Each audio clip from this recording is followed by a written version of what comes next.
On tape? Okay, you're all set. Okay. And you, as usual, first thing on the agenda is just checking out the minutes. If everybody's had a chance, give it a few seconds in case anybody just wants to glance.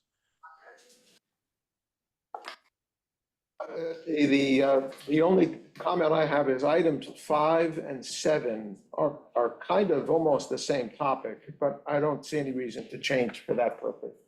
Just leave it, they interact with each other, I believe, items 5 and 7 in the minutes.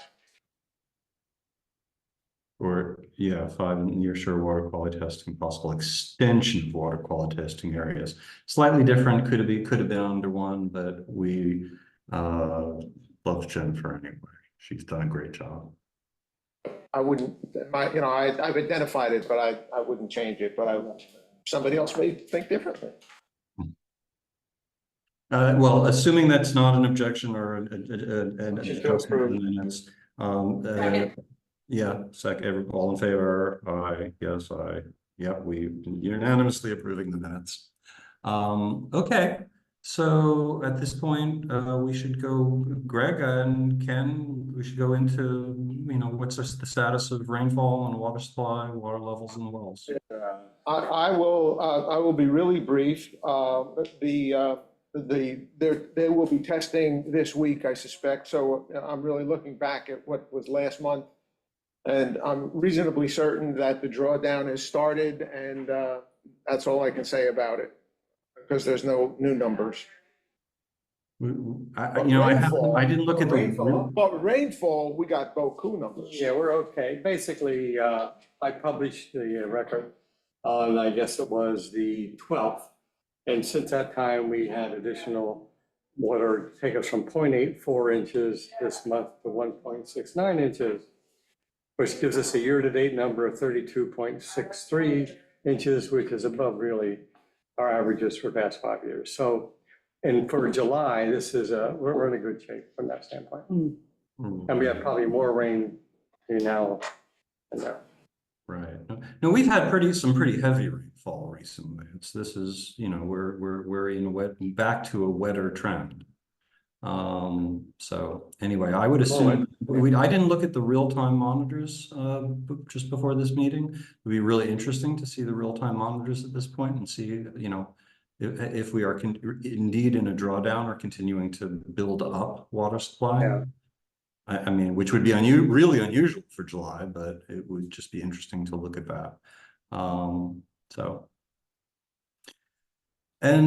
Okay, so assuming we don't need to belabor that, our prayers for rain have been met, and we'll be careful what we wish. So that brings us to the library meeting last month. Which I thought was extremely successful. It was very different in quality. It was a relatively small group, but that wasn't a problem. I thought it was a very high quality group. I thought we had a very high level discussion about smarter irrigation. I will just point out that this was triggered by even having a library discussion on this particular topic was in part triggered by that there are new Suffolk County regulations around irrigation that people need to know about. And I thought that the ideas from that meeting were so good that kind of taking inspiration from Tim and Lisa's work on the fertilizer subcommittee's work on fertilizer brochure and thinking about fertilizer regulations, that perhaps it was worth convening a group that would work on a similar approach to smart approaches to irrigation.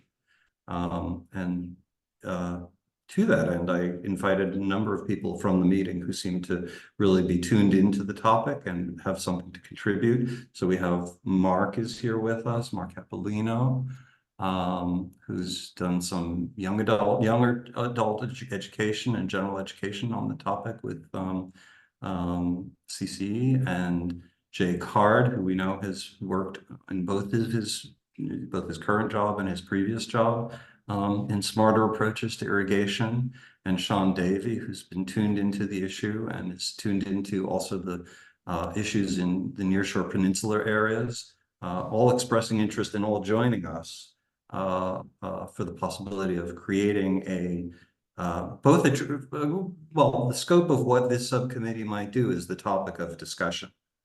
But, you know, at minimum, for me, I was inspired by the work that we'll just briefly touch upon later by the Fertilizer Committee and the phenomenal brochure that's just now available, just now out, finished on fertilizing, on smart fertilization.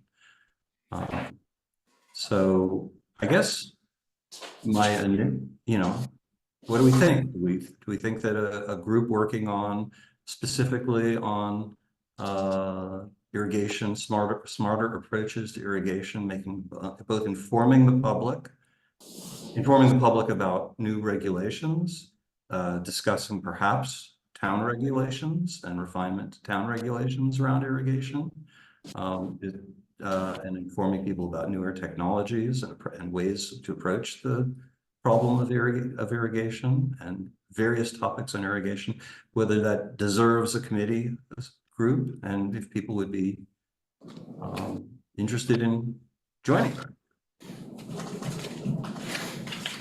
I, for one, would volunteer to be a part of a working group like that. We have. I throw it open. Doug, are you volunteering? Is that we're raising your hand to volunteer? Yes, I am. Did you what was your feeling about the meeting, about the library session?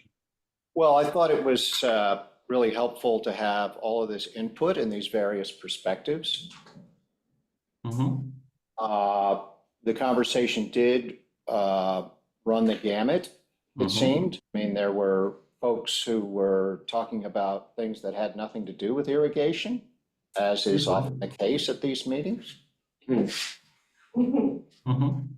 And then things that were, you know, extensions to the thought, like shallow drainage fields for septic systems as an approach toward it. Yeah, as I said, we started to really go in a bunch of different directions. I would hope that this committee really focus on irrigation and try and disseminate the benefits of new technology and new methods of irrigation that do conserve water, that are better than, you know, hand watering, for example.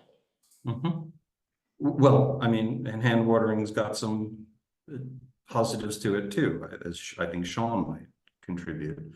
You certainly don't have as much of an inclination to overwater if you're having to stand there. Meg, I know you've taken on the topic of the town's irrigation code in relation to the irrigation topic. Would you be interested in joining a subcommittee like this? Yes, I'll participate. Okay. And a couple of people online. I'm Mark, JJ, Stella. Yeah, you have your hand up. I'd like to participate, representing the Heights, if that's okay. Great, great. Yeah, I'll precipitate. Okay, thank you, Mark. That's great. And Elise, you have your hand up?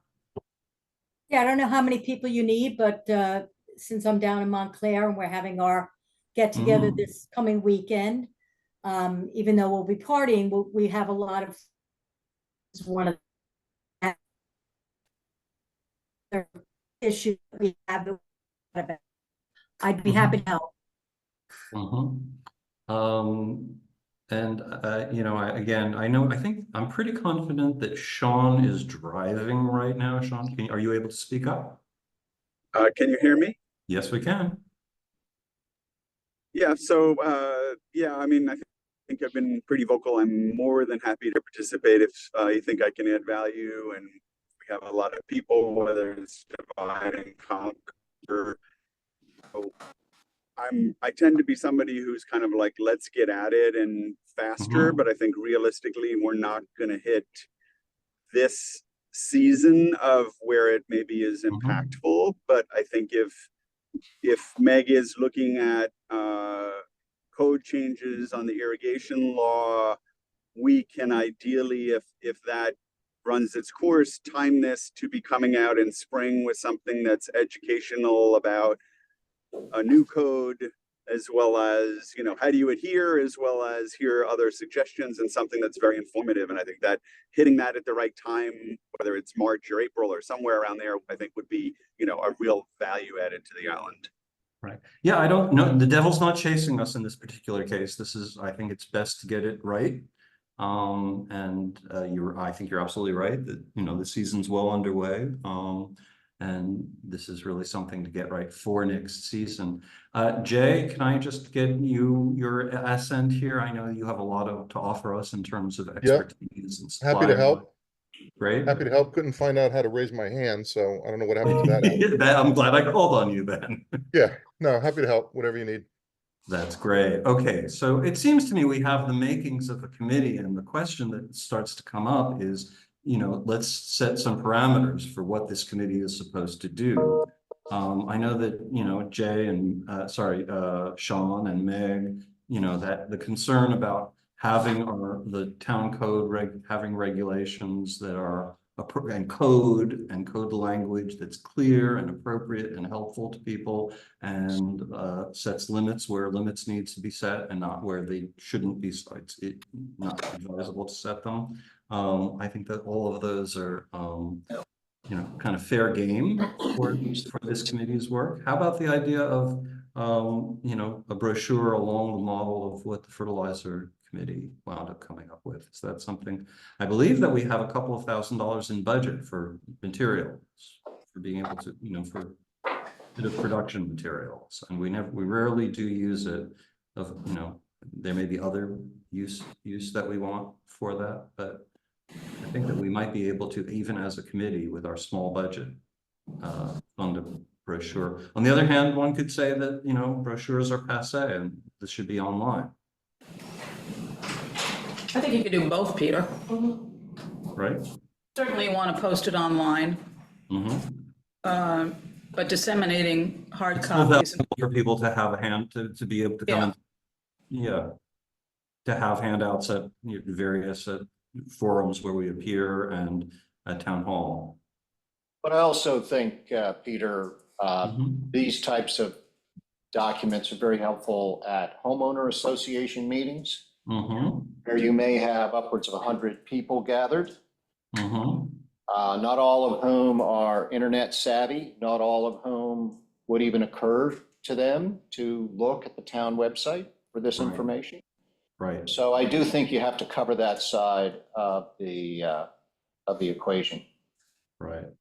Okay. So besides doing a brochure and adding some web pages as well, and maybe referencing the one to the other, and besides examining, you know, what are the best recommendations that the WAC could make to the town board around irrigation regulations, is that the scope and extent of this committee's charge, this subcommittee's charge?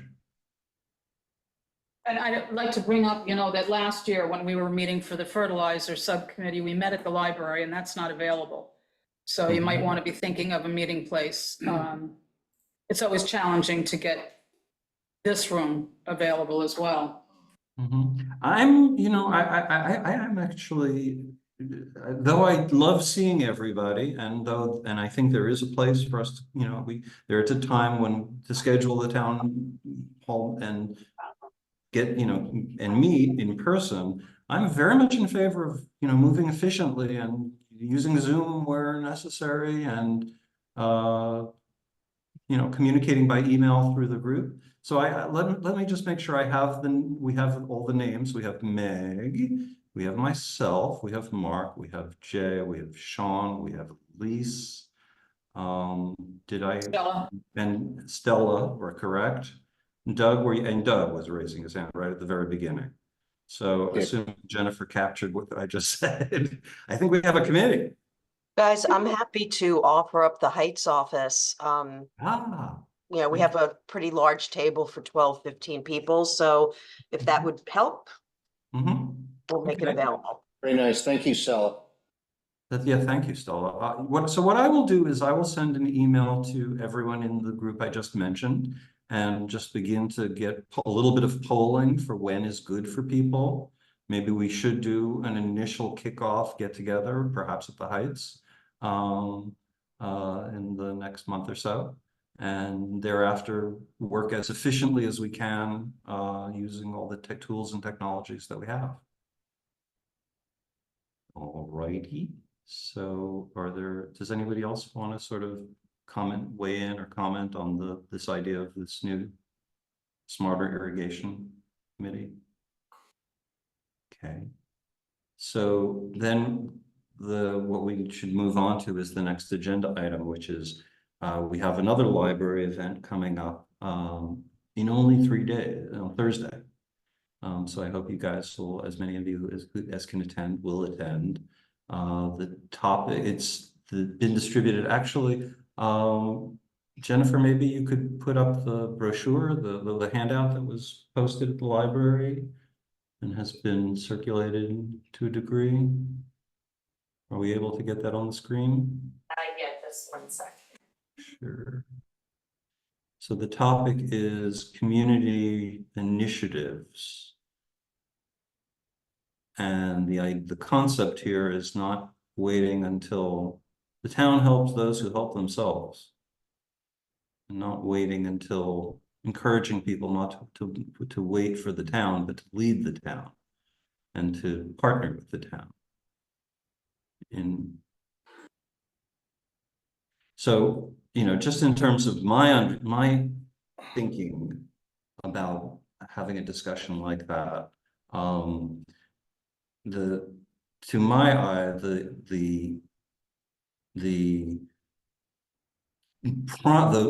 historical example of community water initiative has been West Neck Water District. West Neck Water District was started by the people of West Neck. In fact, the man who started it is walking in the room. Well, do you want to make an introduction? I don't know. I don't want to assault him when he hasn't even sat down. But we're singing praises. So at least introduce him to us, whether he doesn't have to speak. Do you mind if I introduce you, Hoot?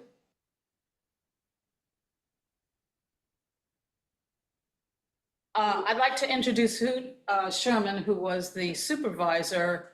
Well, he'll tell you when he was, but he was also the person who galvanized the residents of the West Neck Water District to ask us if we wanted to form a district. What, you want a little history, or have you already done it? I have not done anything except to introduce you, so. Was a gentleman who owned West Neck Water. West Neck Water started because several of the homeowners down that way just couldn't get any water because there was mica in the water. So Bill Payne started a little West Neck Water, and they started out with 1 or 2 people. Then it grew and it grew and it grew and grew. And finally it had 57, however many houses. And in the mid-80s, he decided that he was going to retire. And he just kind of, I don't want to say he walked away from it, but he was getting ready to say, hey, whatever happens, happens. So we on the town board, we had a lot of people who were opposed to us getting involved with that because some people took the position that it's their problem, not the town's problem. And if the town takes it over, all it's going to do is be a big drain on the town. We're going to have to pay taxes, all that same stuff you always get. Sounds familiar. Lisa and who was the other lady? Ann Dunbar. Ann Dunbar and myself and I guess it might have been Glenn at the time. We had a couple of meetings to figure out how we could do it and how we could make the whole thing viable, knowing that it was in fairly decrepit state, and had a lot of old, very thin wall, mains. And over the course of a year or so, Lisa and Ann just stepped up and said, okay, we can figure out with the town how we're gonna do this.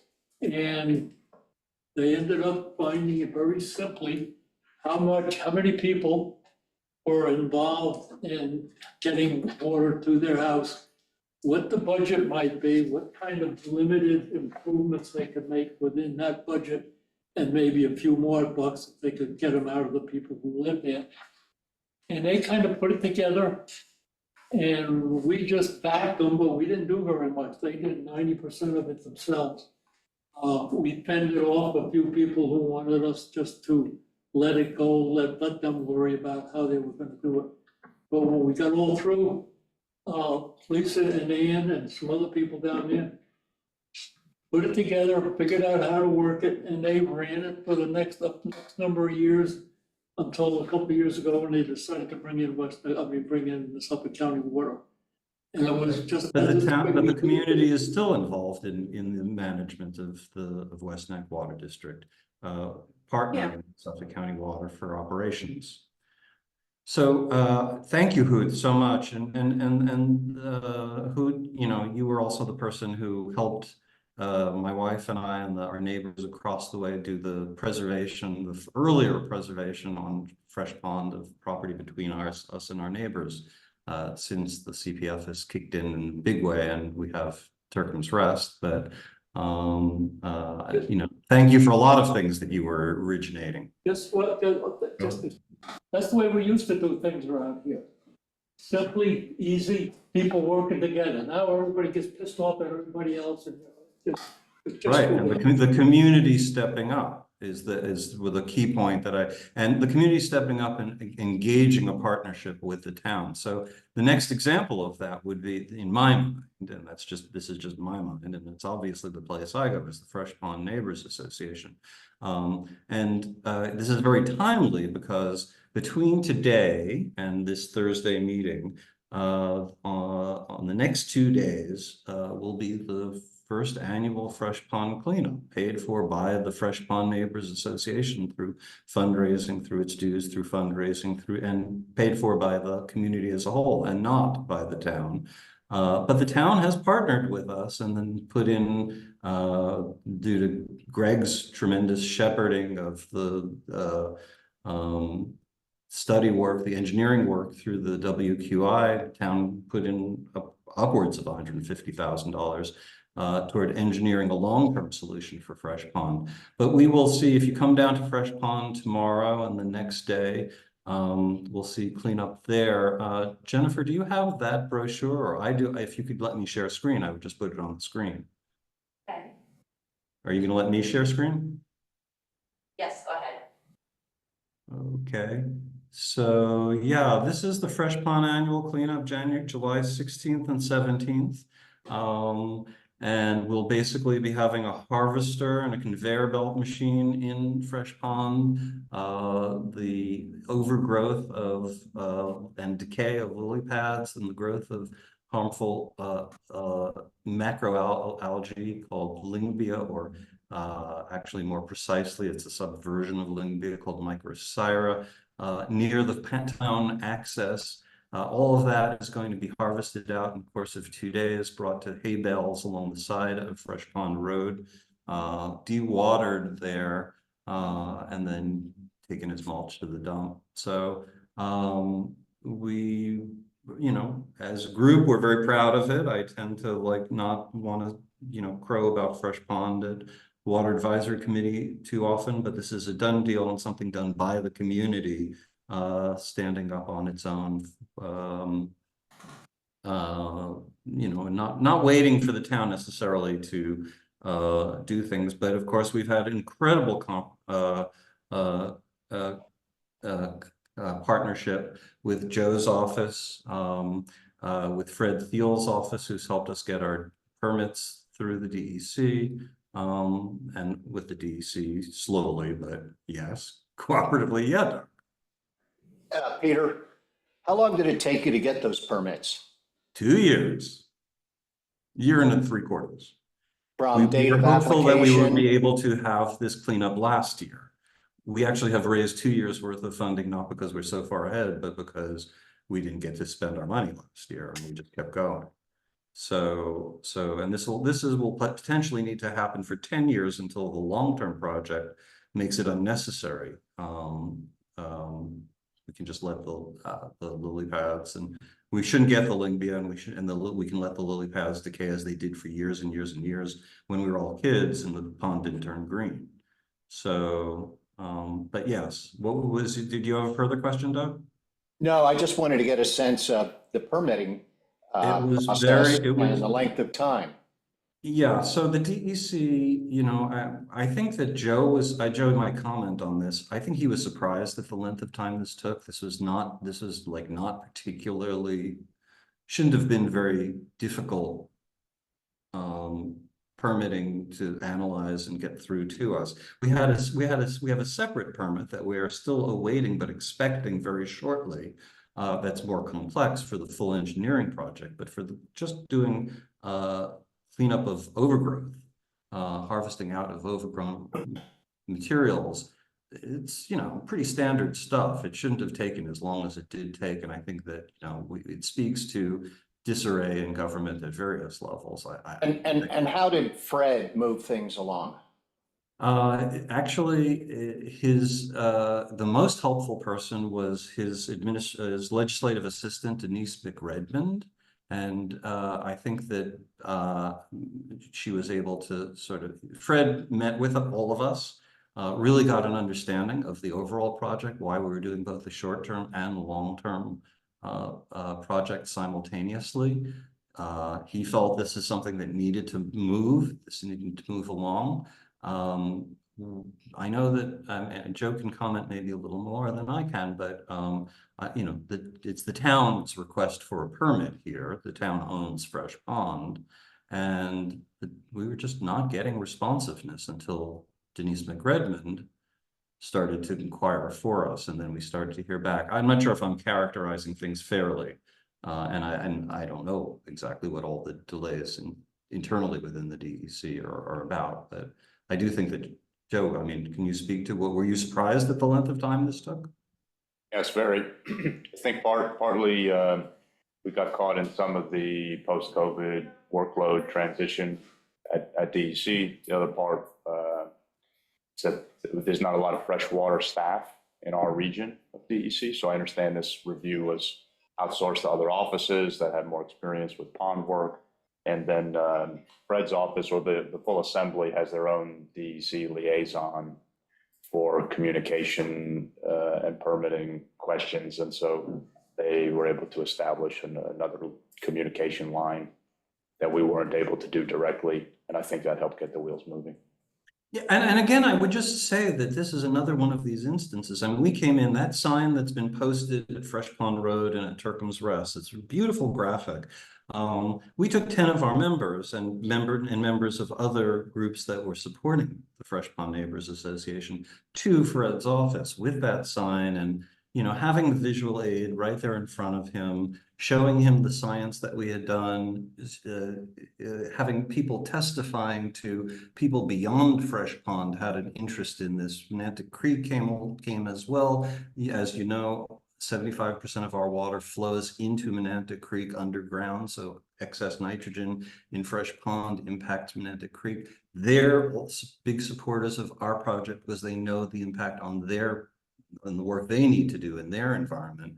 So having sort of the community, you know, the awareness on the part and various levels. I mean, this is the same thing that happened with the town board voting 4-0 to support the grant to Suffolk County that we've recently applied to. Is, you know, it mattered that we as a community were taking the initiative and not waiting for the town board to do things that it takes a long time for the town board sometimes to do. And yeah, people have different opinions and they have to be hashed out, and it's a democracy, and it's, you know, the worst form of government except for all the others. So again, community, I also know that I expect, and I think we have, David, are you there? You're small in my screen. Yeah, Dave from Menantic Creek Keepers is with us. And also Menantic Creek will be participating. They didn't wait for actually, David, I mean, do you want to just very briefly review the history of what happened with the 3 test I can try. systems? So I know it's not actually, you were not the one having to wrestle with, getting the community funding and, you've done more of the science. yeah, maybe Linda could speak to that. So Alice. Is Linda with us? Oh, Linda, are you there? No. And I'm also here, Sue Townsend. I'm on the board of the Menantic Creek Keepers. Oh, right. So again, I mean, the history of that, it's worth just stating the history of that. Where did those 2 first automated monitoring stations come from? Oh, good luck. Well, basically, it was an option. Oh, there you go, Linda. Yeah, I finally figured out my way in. We kind of decided we're just going to lay out the money and start. And Right. so Alice ordered the HoboWare, which is the name of the company that we get it from. And so And we by went. the way, how did you know where to go to get a product? Right. Well, so we did it through USGS, and I forget her name right now, but the gal that does the South Ferry program, she gave us incredible, wonderful guidance and has actually supported us all the way along the way with answering questions, giving us input as to what, what's a better situation, that kind of thing. And then once we started getting some numbers, giving us feedback that, oh yeah, these look like they should, and they look like South Ferry or they looked appropriate. So it was great to get that kind of feedback from her. But she's the reason we went through this group. Alice did most of the research. I'm going to give you all that. But she's, and actually we're operational. We're in again. We've been in for 6 weeks for the first 2 stations. And the 3rd station has been ordered. And we're just missing 2 little things. And then we'll get the station at David's house underway. All right. And so I'll just point out that the USGS Caitlin was already working at South Ferry prior to your project. The WAC had a relationship with her. We connected her with you guys. You guys ran with the ball. Right. And just didn't wait for the town to get the first 2 systems up and running. The 3rd system is financed how? Do you know? Well, yes, I think that we got some money from the town. Thank goodness. The town helps those who help themselves, right? Absolutely. No, it was a wonderful thing. The grant came through, money's in the underway. Yep. Right. So I think that there's something similar to be said as well for the testing program in the peninsula area. So I'm hoping that Doug and Nita Brush will join us as well. I'm also hoping that we can sort of think about ways to move forward as the town decides whether it is interested in helping out in funding for saltwater intrusion testing in the nearshore peninsular areas in the near future. And then I'm looking to the rest of the committee to, and just to the community in general. There've got to be, even more examples than this, and other examples of places where community initiatives ought to be started up. Anyway. Yeah, Peter, I've been harping on this for a while, and it's been backed by our water. I can never remember the name of the document that was created about 5 years ago, and that is West Neck Bay. It's a critical body of water, and it would be wonderful to get people surrounding that bay to begin the process of monitoring as those in Menantic Creek have. So I guess I'm just appealing to anybody who may live in that area to create interest. Just putting it out there. That live on that harbor and can monitor the different changes from the bay to the, what I call the isthmus going out into the actual West Neck Harbor. It's a vulnerable body of water. So Yeah, just putting that out there if anybody lives in that area and they want to get involved. I will point out that, you know, given that we know that the bulk of wastewater flows from the town center toward Menantic Creek and toward Fresh Pond and toward probably South Ferry and toward West Neck, these are lungs for these creeks, these water bodies that move up well up into the island, are lungs for Shelter Island's water system. And not only that, there's another aspect to it, and that is that Wade's Beach, a public beach, is highly utilized by families and children.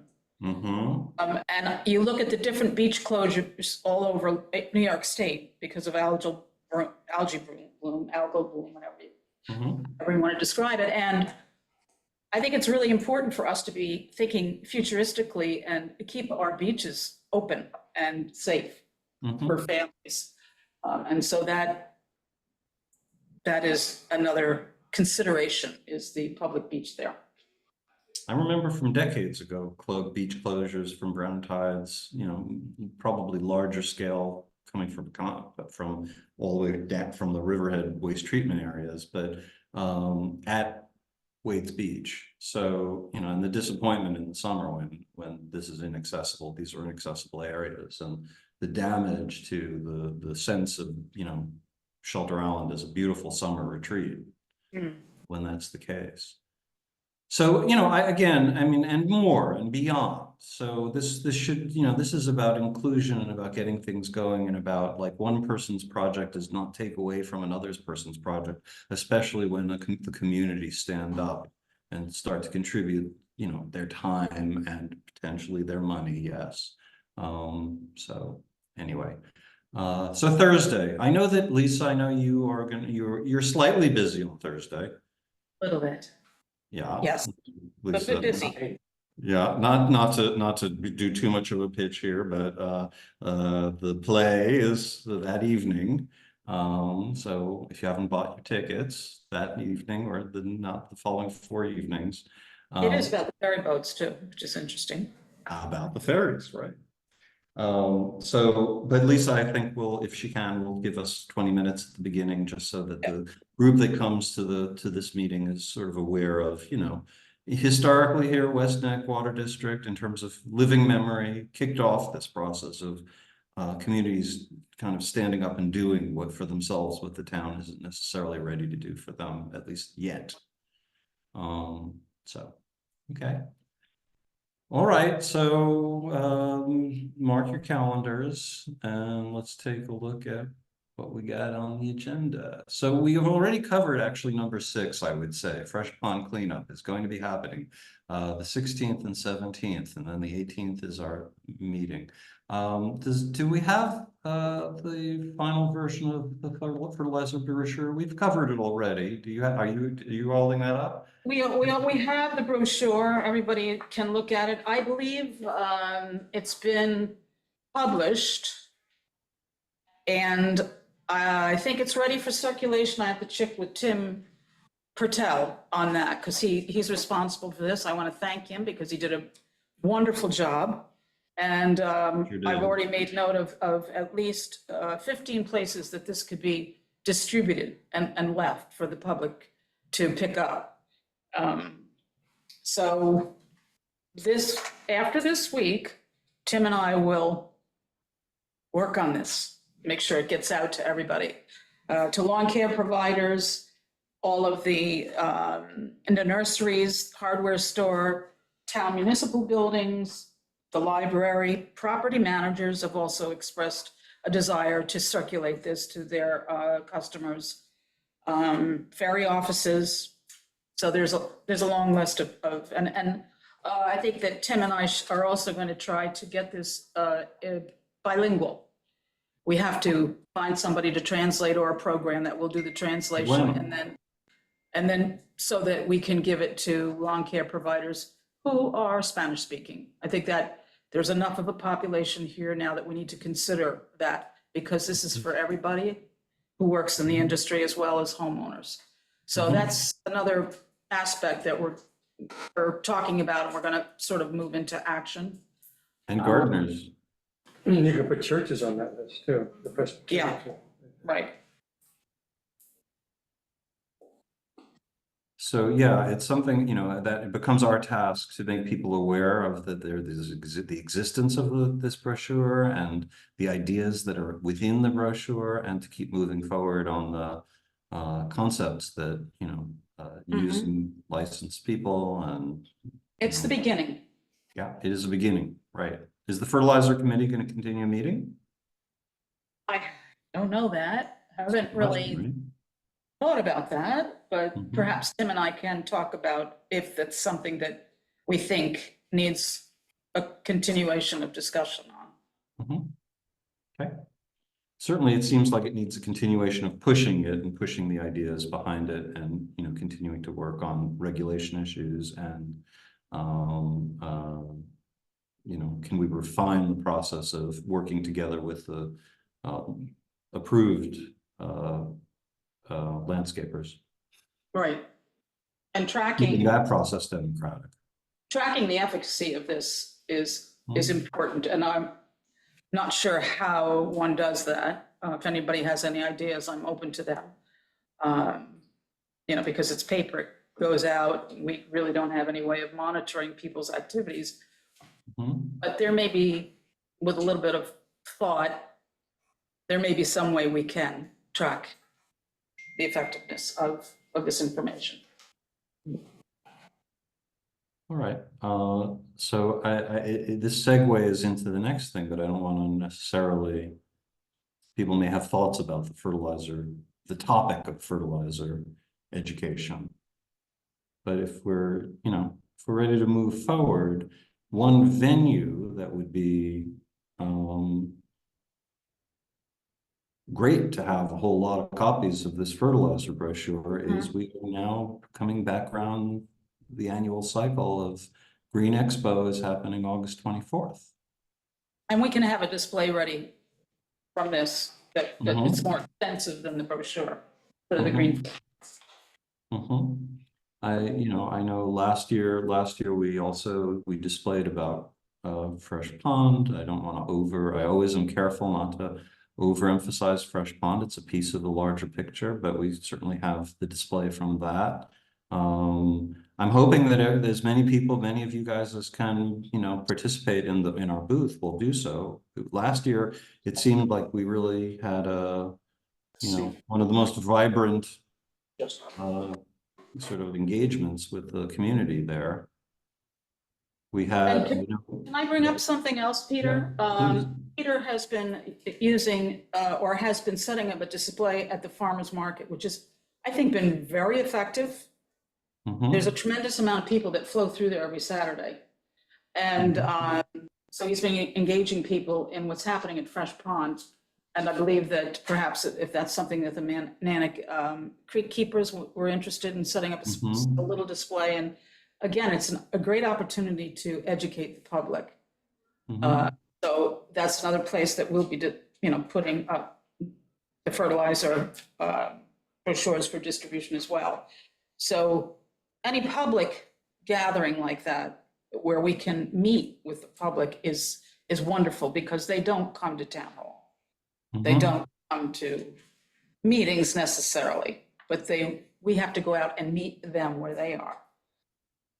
I think it's a great concept, and I can't speak in my capacity as chair of the Water Advisory Committee. I can't speak for Fresh Pond, but it would strike me as chair of the Water Advisory Committee, not co-president of the Fresh Pond Neighbors Association, that what the Fresh Pond Neighbors Association has been doing at the farmers market really could be under the umbrella of this larger idea of community initiatives and this larger idea of what the Water Advisory Committee is doing with the helping the community to do for itself. So I would be, more than happy to share the booth space that we've created. We don't come every week to the farmers market. We're also at the IGA. We have to do some of this, and we can't do some of it. We can't do at the IGA, at the at the farmer's market, because this year they've sort of said, well, we not for fundraising at the farmer's market. And Education. Fresh Pond Neighbors Association must do fundraising because we're committed every year to covering the expenses on the Fresh Pond cleanup. So we're at the IGA as well. We'll probably be in front of the pharmacy as well, or stars in that area. But you know, not every week at the farmer's market, but so we have there's available space. I think that Eric and Kim at the farmer's market would be delighted to have an environmental table, water environmental table. Perhaps next year it could be every single week. So, all right, but nevertheless, we always struggle a little bit with we don't do a lot of work in terms of creating displays. I know Sean brought last year the Silver Beach's wonderful thermometer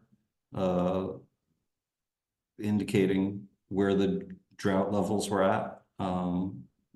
And that's often on display. The drought, it seems like we need the other direction with it, like the water, right? Doug, are you guys still displaying that right now? Because I mean, We are. Right now, it's in the top level. Yeah, everything's good. Everything's fine. You're telling people don't worry. Self-evident. However, we did get criticized by some citizens for the sign to begin with as an eyesore, as well as obscuring Margaret Kohler's display of flowers, which were right behind it. The person who complained didn't realize that Margaret uses plastic flowers in her display. They're lovely. Margaret does wonderful things for every holiday: Halloween, Thanksgiving, Christmas, Easter, St. Patrick's Day, et cetera, et cetera. So that's a good example of no good deed goes unpunished. Well, maybe that, or maybe it's a lesson, because the truth is that crying wolf all the time is like not the right idea. And there's actually the possibility of having too much water as well as too little water. So perhaps the proper approach is to have that sign out during times when there's where there's a concern. During times of, is it necessarily the best use of that sign to have it out all the time? Not sure. I think raising people's awareness. Why don't you weigh in? No, yeah, I think that's a very fair question. And in this particular case, the person that complained, I think was at one extreme. But I think if we are in a period, which thank God we have been, of prolonged wetness on the East Coast, it may be the case that, these first 2 years as an education tool, if things are, really pretty static, that it's not necessary to be up. But I think at a minimum for the last 2 years as an education tool, this particular person that complained kind of at the extreme was like, I've lived here for 35 years and I've never had a problem with water. The past doesn't, predict the future kind of thing, and she lives in Silver Beach and, probably on the water and subject to a lot of risk, but, it's just kind of like, don't tell me. So there's definitely a balance. And I do have a separate comment before you finish the meeting that is in some way related to this, but you tell me when it's appropriate. A separate comment related to what? Well, water and the comprehensive plan was just recently published, but I wanted to make a quick comment to draw your attention, but I guess I could do it now. I could do it now if you... I was going to say new business may be the appropriate point. Yep, so. That's fine. Okay. Yep. Okay, so again, I'd like just to continue to ask us, do most of us think that we're going to be able to make it to the I'll be there. I'll be there. I'll be there. Historically, yes, of course. Yeah, it would be really great. It's just a really great opportunity to hear what you don't know from the community. But also, we should be thinking about, you know, what materials we do want to bring. We certainly want to bring the fertilizer brochure. I'm happy to bring the fresh pond sign. Think about, you know, and I don't know whether the drought thing is the right thing right now, but think about what else, you know, what other materials ought to be on display at that particular event. What about a questionnaire for the, Good to idea. put the, you know, just to put it, ask Canvas people as to what they believe the water-related issues are in their community, in this community. And they'll, you know, most likely it'll be tangential to what they experience. You know, it might be a really good way to get feedback from the public that we may not ordinarily interact with. So I could be responsible for creating something like that. That sounds great, Lisa. I think it would be helpful, maybe not, but it could be. No, I actually think, but you know, as you do that, I would say circulate, get feedback from the rest of the group. Yeah. Right? Anybody who's got any ideas. Yeah, you know, the key has always been engagement in some fashion. And so if you begin to engage people, if you have a survey for them, you know, 2 different years I just brought, you know, 50 nitrogen test strips and asked people to bring their bottled water. And, you know, we got a little bit of data out of it. It was not particularly, you know, scientifically organized, but people, you know, it was raising awareness, and it was a show and tell. In fact, I will bring nitrogen strips again, so we could do, you know, if you bring a bottle of your tap water, we can tell you, you know, what does a simple test show in terms of, you know, the nitrogen content of that water. So that is definitely a show and tell. Hey, Peter? Yeah, go ahead, We Karen. used to have quite a few display materials. I know. And I'm not too sure what happened to them. Does anybody have them anymore, the water advisory guy? I have no idea. I don't know. We had a large, long thing to have at the aquifer of Shoulder Island. A picture from one of the studies that we have done, you know, showing a cross section. Basically, you know, it gave some idea of the depth of the water and stuff like that, but I don't know what happened. It was about 10 feet long. Yeah, Anyhow, I don't know where this stuff got to. You know, I have checked my basement. I've checked to see if it's something that I've had. It's not something that I remember we were wondering, where did that stuff go to? And after 2 years ago, I think it was. Who was responsible for setting it up prior to this committee? I did it for years. I used to store the stuff at the town vault, but I'm not sure whatever In happened. that closet. It could be. It might be in the closet behind Jess. I'm not too sure. But, whatever you know, we happened. should think about, you know, do we want to be, you know, is there a particular display that we would like to produce? Maybe it won't be this year, but, you know, what would be the key thing to do? There have been times where I have mocked up, I've taken, you know, my graduate student son's trifold, you know, project display, graduate science project display, stands. And when Mike Bebon had done the surface and water quality management plan, took the major graphics of that, made that a display. But I think that it's important not like just always not, I think it's important to freshen what we're doing. So just bring the same display each time. It feels to me like something new might be called for. Anyway.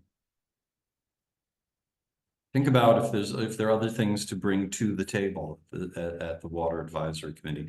We also, I will reach out as well to James, and Water Quality Initiatives shared with us last year, shared a table space with us. And I think that, you guys, Greg, you might want to, I don't know if there's materials that you guys need to be, bringing to the community's attention, things that would, engagements that you guys should do.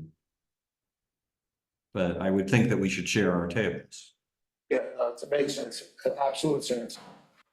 I will check with, Yeah, we'll check with James. I don't know that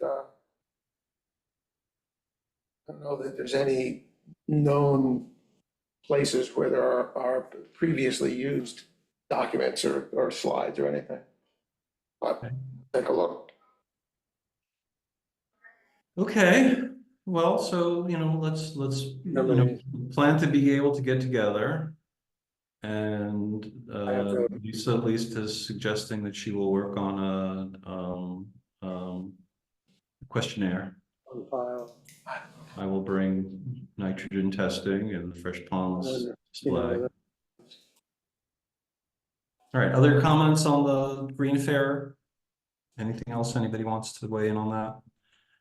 Okay, so the next item is, we've been met with some resistance. We have a number of board folks with us today around the town paying for near shore peninsular area water quality tests. I don't know that that's something that has reached any kind of final decisions, either pro or con. We had, as a group, with one exception, all recommended that that water testing in the nearshore peninsular area has happened. And I know that both the presidents of the two areas, one of whom is on the committee and has to be careful in recusing himself if he speaks in favor, do favor the town helping the community out with getting a sufficient amount of testing going on in that area to get a better picture of near peninsula areas challenges. So are you asking where are we on this? Well, I'm I guess you would raising the ask topic of town. where are we? I am asking where are we, where the town is, but I think we know that the town is hesitant at the moment in terms of funding. But there were a lot of things that we were talking about that didn't seem to me to require necessarily funding. I mean, I still think that funding testing would be good concept. I think that we had near consensus on that. But it seems to me like what we were also talking about was tapping the energy of the peninsular communities, homeowners associations, to encourage testing, to encourage people whether they're Look, I mean, the truth is that homeowners mostly in both of those areas can afford to test their water.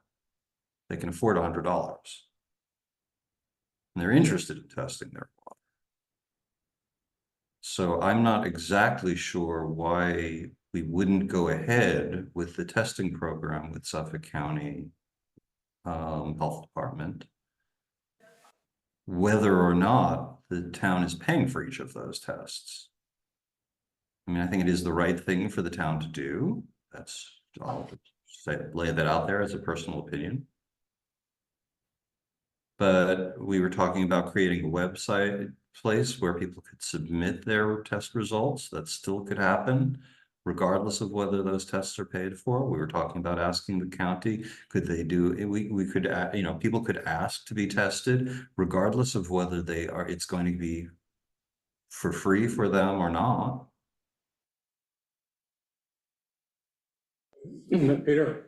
Yeah, Ken, go ahead. I asked a couple of my neighbors right away about this, and they would be willing to volunteer test results. Their test results. Some of them may be 3 years old, it's not, but that would be fine. I mean, I believe from that standpoint. So maybe it's just a question of asking to see how many people would forward copies of their, precipitation or their water quality analysis. I'm coming from a different place. My perspective is that it is the responsibility of government to assure that people have potable water. Right. If you start from that perspective, then it seems to me that you would want to have some sort of baseline information as to the extent whether it is an issue or not an issue. As I said to the town board,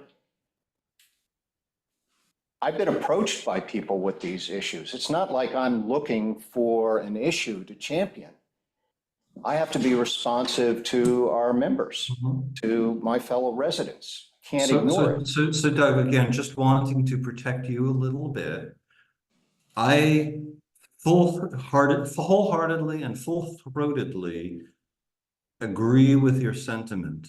And I feel that it is the town's job to bring information to light and to help people understand their own situation and what the decisions before them are, and how to protect their own public health, how to protect their own health. And that's whether or not the town can do something about it. They may not have the resources to do something about it, but I agree with you wholeheartedly. And I also would just encourage you to, take some heart that you can ask the question, is that your final answer? And, things are not necessarily people's final answers. People can kind of come and see things in different ways over time. So until the board and feels that this is something that they unanimously would like to support, I'd like to see us, begin to lay the groundwork, knowing that the truth is that the community, most of these communities can't afford these tests. It's just something that you don't do. It's pain to get it done. It takes forever for it to happen. And if we were to organize this on a larger scale, that is, there are going to be 25 tests in Menantic Peninsula. There are going to be 40 tests in Silver Beach.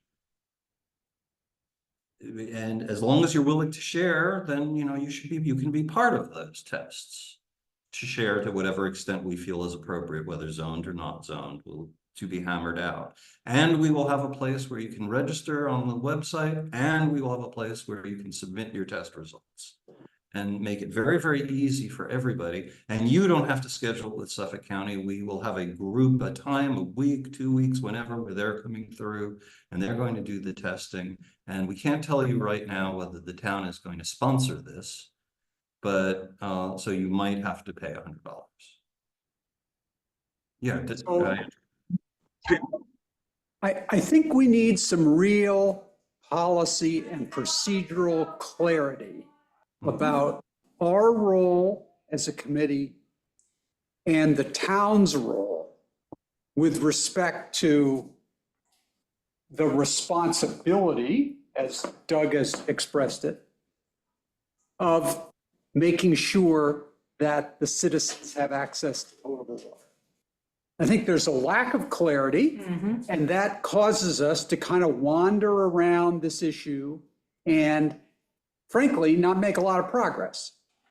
We sponsored a testing focused on nitrates in the center about a year ago, got the results in November,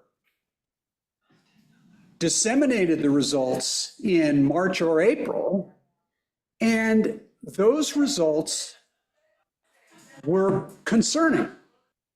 We had 50% of the wells being tested around at or above an action level. And we had, as I recall, 10 or 11% over the MCLs on nitrates. And we haven't really done anything with that information. So to me, the reason we haven't is a lack of clarity on policy.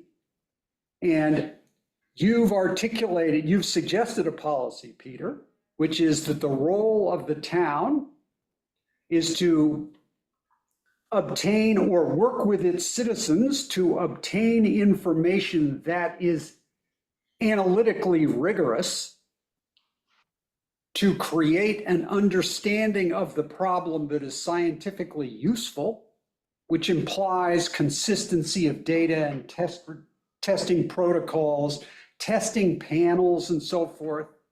Andrew, if I can just clarify just one little element there. Not the town, that, I haven't said that that's the role of the town. I've said that's the role of the Water Advisory Committee. As an advisory committee, we're advising both the community and the board. So, you know, as an advisory step, we create advisories, and what we created from the nitrogen was an advisory. So that the community, people, you know, can begin to know, well, do I want bottled water, or there's microplastics there, or maybe I want filtration, you know, will that be adequate? But there, people have been advised. Yeah. So and- that's our role, because we're not the legislators. It's up to. No, we're not the legislators, but we're also a creature of the town. So we can facilitate the presentation of this and dissemination of this information. We can also present alternatives, ways to address the problem. Those can either be private solutions or public solutions. We can articulate the costs of those, and we can present those options. But we're not really doing that. We're just kind of talking about it. And the people who are drinking the water in the center, in the area that we tested, they still are. And from a public health standpoint, that troubles me. So I think we need to articulate exactly what our role is and then execute on it. And I'm not thinking that we are doing that. And I'm concerned. Can I ask you, do you think we need to ask from the town what the policy is? Since we're not in a position to create it, is that what you're looking at? I'm the sort of person who acts and begs for forgiveness later. So I just as soon suggest a policy rather than ask the town an open-ended question. We're the people who are dealing with the problem. Suggest a policy and say, this is what we're going to do. Tell us we can't, or tell us what you want us to do. In other words, don't just put it to them. I'm not sure we'll get anything back. They have lots of issues they have to deal with. We just have this issue to deal with. So I would articulate that policy and then execute on it. And I'm concerned that we're not. I thought we were for a while, but I'm concerned that we're not. We still have not presented the homeowners in the center with options about what they can do. So wait a second. And I'm concerned. Andrew, we have another library meeting after this one coming up, which is specifically targeted to that. So that's, you know, a topic we should be beginning to take up, homeowner options, right? And I know you and I have both been reading on the topic, and I think that, you know, I think that homeowner options is an important topic for us to take on. I think we have executed on precisely the center nitrogen, our role on center to center nitrogen, and we've executed in such a way that we have influenced the board and the candidates to the board. I think that dealing with the center waste problem, dealing with the septic systems under the municipal buildings, I think we have elevated that. We've created a very strongly worded and strongly noted advisory on that topic.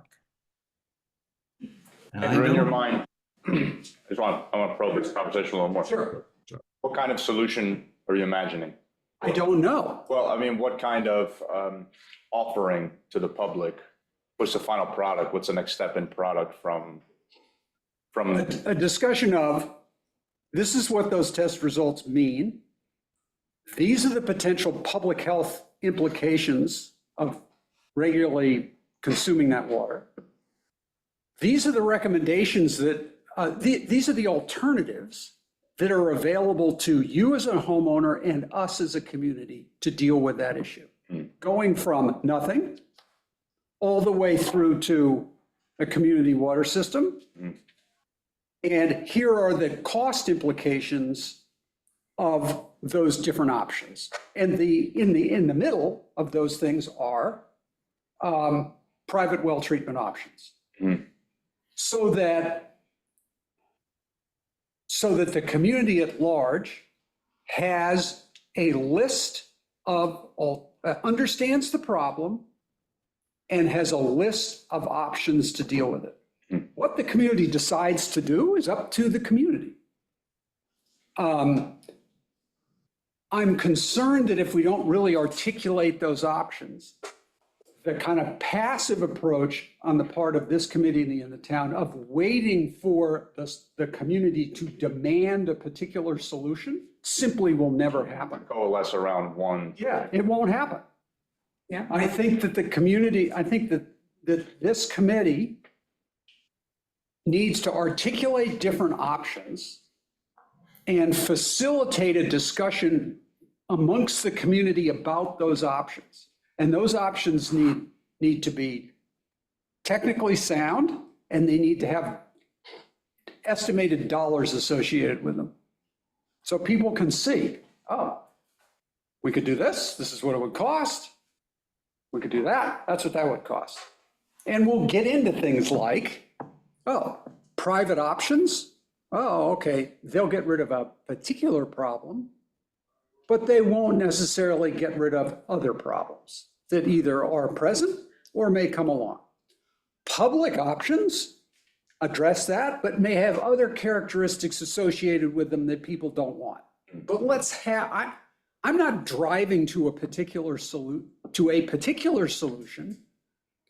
but I am driving towards a decision. And I think all of those options are known. I don't think there's any unknown solutions that we haven't yet uncovered. We just haven't discussed them. Well, I think the options are technically available, but they're not presented to people as different ways of solving a problem with costs associated with them. Someone privately can do that, Andrew, but I'm not sure people are.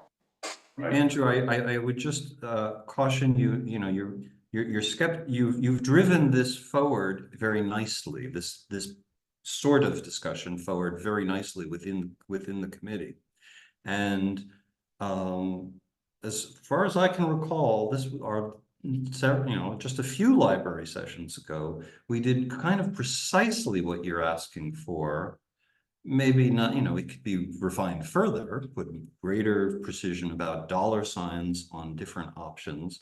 But in fact, both the problem and the various solutions ranging from bottled water to filtration to public water systems were put in front of the public and continue to be put in front of the public and are posted currently on the WAC page.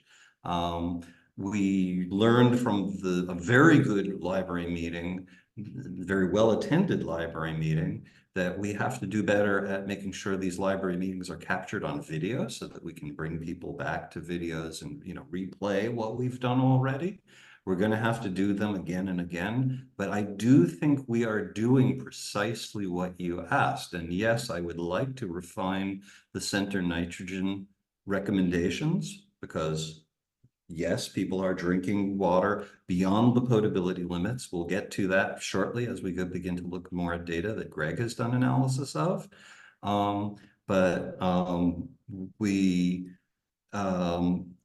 We have presented the various options. We're about to have a library meeting where we discuss in more depth technically what homeowners options there exist for filtration systems and so forth.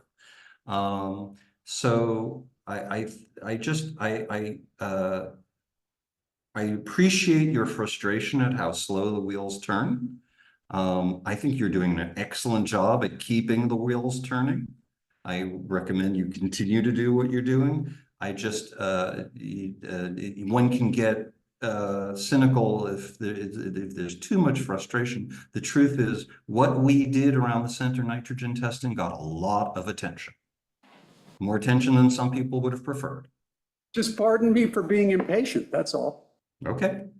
All is forgiven. Okay, But, just pardon for me for being everybody. I impatient. mean, we all have, we come at these things with different anxieties and different concerns, and I appreciate the concern that, we need to move forward. But I also just want to say that we still have to cover the waterfront in that not everybody lives in the center. Oh, Peter, And we have to be I- sure to be clear that we are thinking about the whole community and not just the people impacted by nitrogen in the center. the Or by- reason why I raised this or- issue in connection with item 9 is that we are going to confront the same kind of problem in terms of follow-up of whatever test results, of whatever testing program we do in other parts of the island. So that's where I started with this, is policy clarity about actually what we're trying to facilitate in terms of the gathering of data. And and how we're going to engage with the community once we get it. But to impose procedural clarity, we are advisors. And we're not, and we can issue stronger and stronger advisories the more and more of this testing work we do. So. Can I just ask a question? Yes. Andrew, are you looking, I'm trying to understand what you're saying. Are you looking for, when you say policy, are you looking for a legal type of document that says that states the reason why we're doing the testing, and that it's enforceable, that the town, no, I don't. What I'm looking for is clarity amongst us that what we're trying to do is we're trying to facilitate the collection of data, relevant data, to understand the baseline water quality and quantity problems in different parts of the island. And then once we get that data, we will try to develop different ways of solving those issues that come out of that analysis, together with the costs of those solutions, and present those to the community. You do that? We should be able to do that. No, I'm saying you. Personally? Because you have this framework that. Oh, you mean write it down? Write it down? Yeah, I can write it down. I can't do all the work. Look, That's why we have a community. That's why we have a committee. No, I'm just asking you to facilitate what you foresee as being a policy. It would be helpful if we had a written, because I think we all agree on the same thing, but you're not sure that we all agree. Well, I am expressing some frustration or impatience or a greater sense of urgency, looking for that in terms of actually following through. It concerns me that it's been 6 to 8 months since we took the tests in the center. That concerns me. And we have not done anything. In my about former accountability. life, Right. that is not a sufficient sense of urgency, given the results of the testing. Everybody got their results, everybody got a first letter, and didn't everybody get a second letter? And didn't we have a thing in the library saying, here's what the report meant? We have presented the Yeah. facts to the public, and we did send out specific information to the people whose wells were tested. That did go out, so it's not like they're not informed. But it seems to me that you're looking for something broader for testing. More detail, yeah. Ongoing, and what are our objectives? With respect to the center, we did just what you'd said. I'm not aware that did any workaround.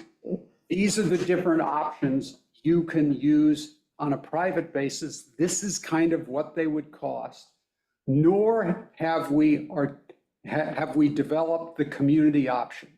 We talked about the community option. You and I called Joe Pokorny at Suffolk County about where the source of supply would be, where the mains would go.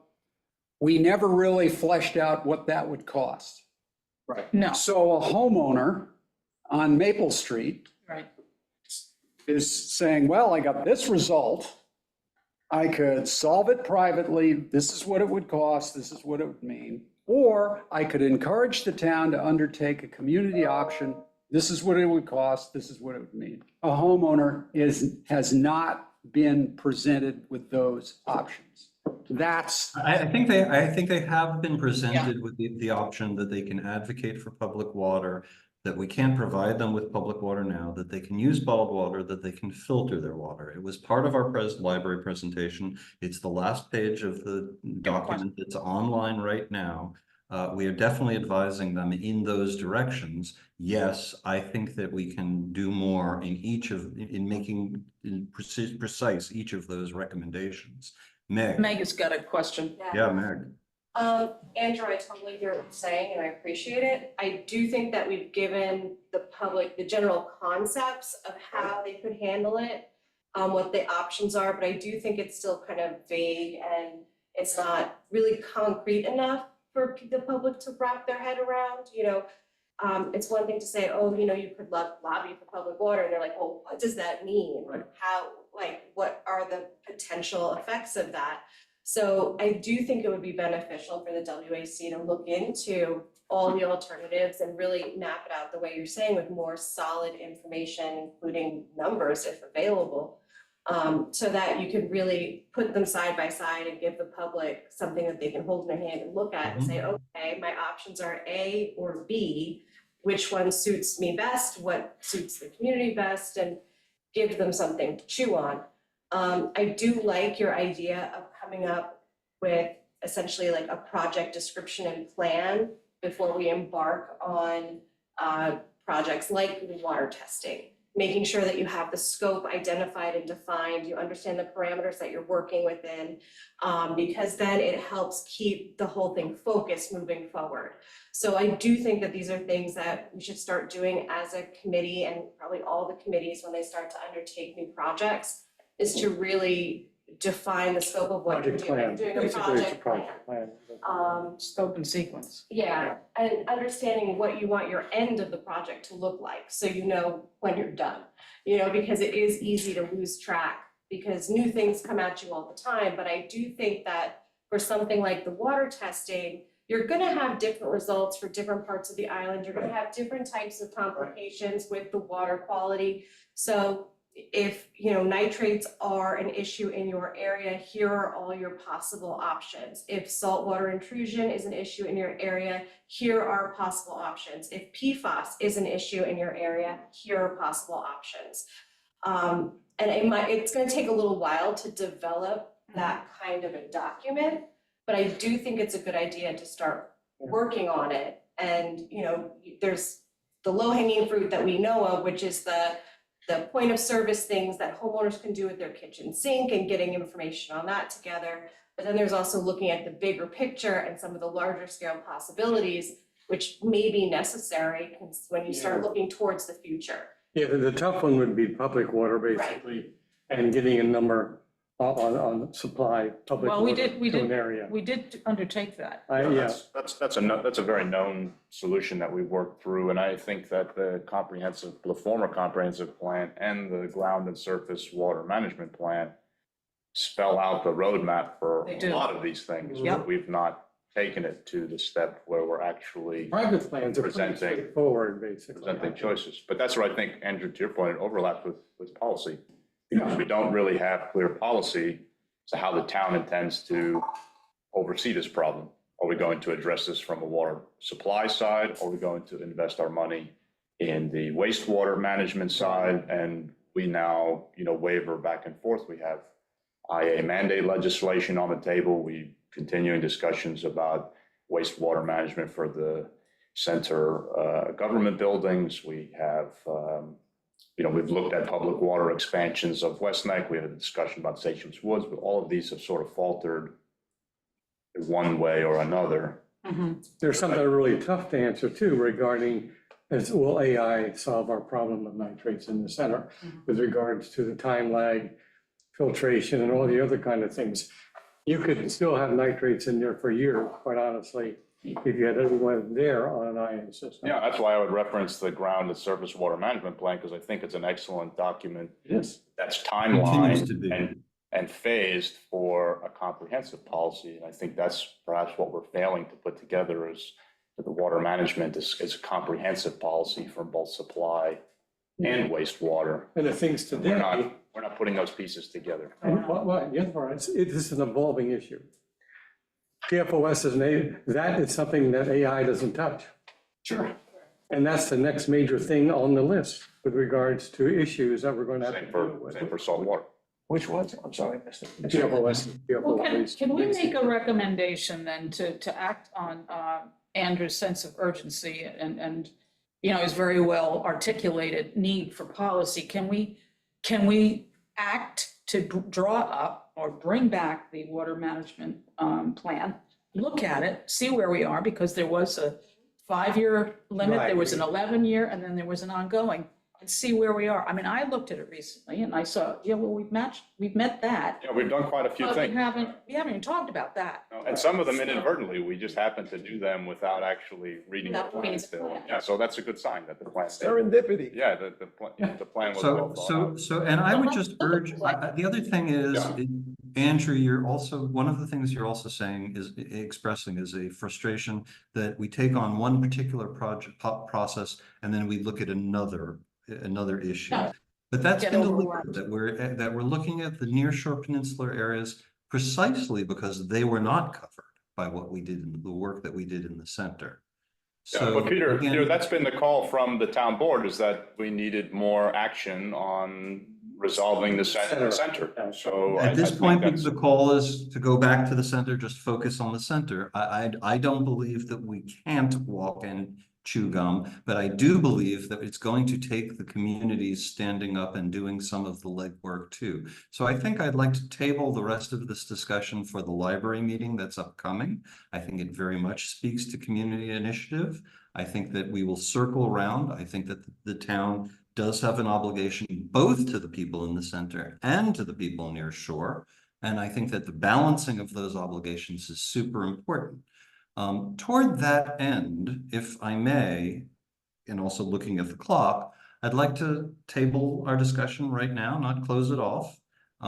This was supposed to be a section on the nearshore peninsular areas doing testing. We know that the town board is not clear right now on whether it wants to do that. Some people are calling for work in the center. Let's leave that as it is. Let's move on if we can, if I have agreement. Yeah, Greg? Just one thing, because Joe, when we last met as a committee, you were still in negotiations, I'll say, quote, negotiations with Suffolk County. Yeah. How's that going? It's a bit iterative with the town. The county is amenable to doing this, but some of the finalizing that agreement depends on how the town intends to approach this. And much of it is procedural. Are we going to find internal funding for this and pay for folks' tests? Are we just going to encourage them to sign up and do this on their own and try to data share? So, you know, much of it is internal, but it also, the county is waiting for us to make some of these decisions, how we're going to approach this. All right. They still want to support us, but, you know, for instance, there are procedural issues simply around whether we're going to write one big check to the county versus folks signing up and then we provide them with a rebate. Details like that have implications on. So Meg has her hand up, Joe. Joe, I want to give Meg a chance to get in there. I was just gonna say, Peter, I think that what the board needs and what the committee here should do is make a determination on whether or not, or how you think that the water testing program should move forward and what the goals of the water testing are. That way, when the board is looking at it, you know, we understand, okay, the goal is to collect water quality data, essentially, eventually, probably along most of the island, so we understand what the extent of saltwater intrusion is, what contaminants we're dealing with, where they're located, whatever that may be.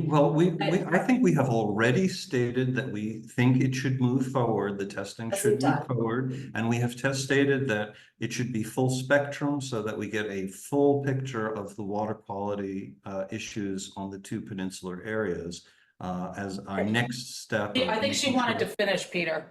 Meg wasn't done. The other part of that was, we need you guys to make a recommendation on if you think this is something that the town should pay for, and we should make a request to WQI, or, you know, how you think it should be organized. If it should be, like Joe's saying, the individual homeowners pay for it and then we reimburse them, or if we should only pay for it if there's some kind of financial need, or is this something that we're gonna run like we ran the center program? That's kind of the recommendations that we need from this committee. But I believe we did vote precisely that, to recommend that the town make a request from the WQI to run it like we ran the center program. We have been met with uncertainty on the part of the board whether they want to go there, and that's their prerogative. So we've made this request. We have done this. We voted for this. 6-1, we voted for it. And So Meg, are you asking for a breakdown on the testing, like? I guess what I'm asking for is a piece of paper that says this is what we'd like to do and this is Yeah. why we'd like to do it. A written plan. Yes. And that is what Andrew's he's asking us to create that. So well, can not with ask respect to the peninsular areas, but yes, he's asking with respect to the center. for areas, policy what we did.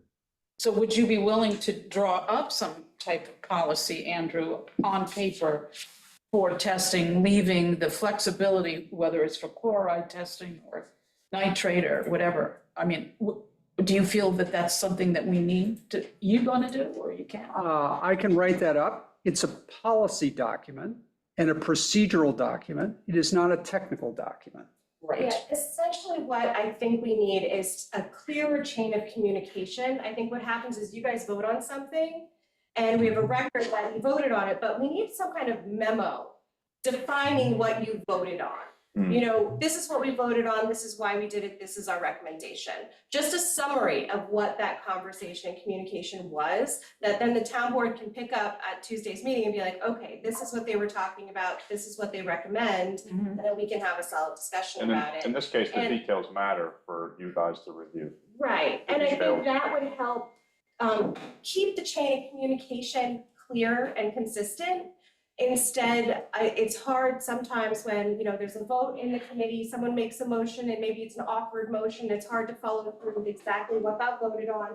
And then, you know, you come back, you know, 2 weeks later, a month later, and you're like, right, so let's revisit that vagary that we talked about. So I think if we can get a memo or a note or something defining the request to the board, then that would help make the communication clear from one committee to the next. It would also help us to be clear. Correct. Yeah, I would suggest one step further, although it's written, that there's a liaison presenting it as well. Yeah. Someone speaking on behalf of the committee, delivering this to the town board so that the message. It's clear. You don't Can't get play mixed. an awkward game of telephone where you only got half the message right. And then there's opportunity for dialogue as well, rather than just a written piece of paper that's unaccompanied. I think that would be helpful in making sure that there's clear communication moving forward and that things don't get dropped or missed along the way, or they don't get unintentionally delayed in being addressed. Andrew, I can work with you on developing that letter, and then we can talk about potentially one of us conveying that to the town board. That would be great. Thank you. All right. So again, and again, I think that, you know, since the communities in question are a part of this process, the fact that we'll be meeting with those communities on Thursday should be helpful. Okay, so I'd like to, if we can continue onward to this last item. Greg has done some really good analysis of Suffolk County Health Department's some data that we FOIA'd from the Suffolk County Health Department. I think you guys are looking at it. Do you want to speak to that, Greg? I'll let everybody know, there's, this is the community, the non-end community data from 2018 to about a month ago. And this is where the Suffolk County, I think this is a regulation because of some issues in the past. These companies, suppliers, these businesses are required to do this testing on a fixed. That's right, not because of a previous issue necessarily, just because of the function of their business or organization, that they serve members of the public, or the public is congregates there. So in all, an email came out last night, I guess, and it's, the first one here is the non-com, this is the nitrogen cycle, and basically taking the data from them and trying to put it hopefully in a more digestible form, which would be amazing. I have to say that I did make a sorting error here in that there was a point in time where, if you look at the first page, American Legion from the top to the bottom was in a, younger and younger dates. But I lost that in coloring some of the issues. So I will fix that for everybody. I'll go about 7 items that I'll just, point you to. And I think it's at this point, okay, I see what he's talking about. I scratch my head, does it matter or not? If that makes any sense, hopefully. The first would be the American Legion. Just a moment, Jennifer, do you think that you could put the document up on the screen so that people who are on Zoom know what we're talking about? Right, so, the first customer, the first company was the Seasons Catering, which is the 18th Bay Restaurant, and you can see the values that they have there for nitrate. That's nitrate and ammonia. There's, the next is the American Legion, and this is a place where I found I was surprised at, and I fixed this and it stayed the same way, in that it seems that there are situations like on 11/14/2018, line number 9 on the very left-hand column. If you look at those, the none represents no treatments. Yes, that's the raw water. That was my understanding.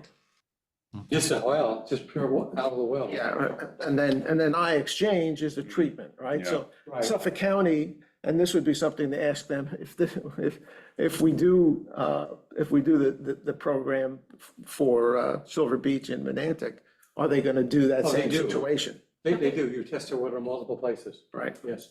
Okay, so Greg, just on that one point, you're saying that line item 8, Right. there was no treatment and there was a That's right. 3.8, but then on line item 9, there ion exchange treatment and the nitrate value went up. Yeah. So what is exactly being said there? What's being said there is that for some reason, it looks like the ion exchange wasn't reducing the nitrate. And is it supposed to? think they're doing From it looking well this, also. I'd say no.